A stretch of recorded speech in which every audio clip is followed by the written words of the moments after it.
So one lesson that I think about when I think about the issue of managing talent is, to put it simply, it's important that we don't leave talent on the table, that we don't fail to realize serious talent in our midst. I had an experience many years ago when I worked for Ford Motor Company where I had very talented people who were not kind of full, complete, well-rounded talents.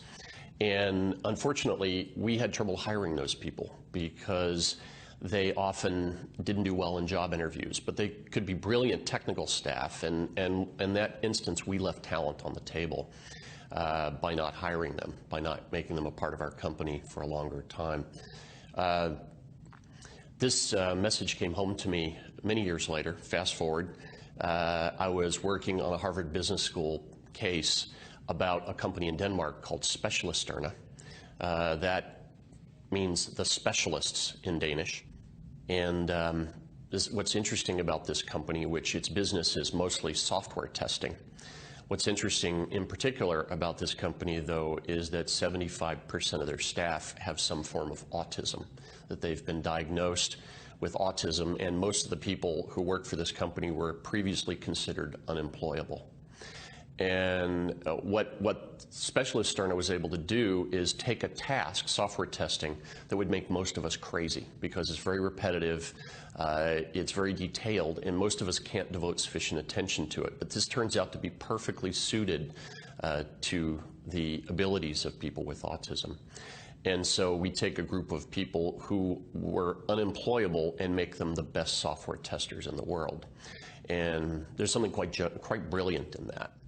And what we did is, I think it's aptly described in a metaphor that the founder of Specialisterne, his name is Torkel Sona, he came up with this metaphor, and it's very interesting. He uses the metaphor of a dandelion.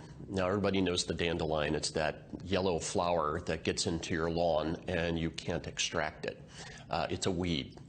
But what Torkel points out is that the dandelion is actually a very valuable plant. It has medicinal qualities. There's some research now that suggests that it contains chemicals that may help us fight cancer. You can make coffee out of it. You can make wine out of it. Many, many ways it's a valuable plant. But when it's in your lawn, it's a weed. And of course, the metaphor is to his staff with autism that what makes a dandelion a weed is not its essential characteristics, but the context we place it in or we find it in. Similarly, with his staff with autism, what makes them unemployable is not their essential characteristics. It's the places we're trying to force them into, these slots in our organizations that we're trying to get them to conform to. And so I think there's a general principle here for us all as we look forward to managing, especially in the technology age, where there are so many brilliant people, as I found in my job at Ford many years ago, who are idiosyncratic at the same time as being brilliant.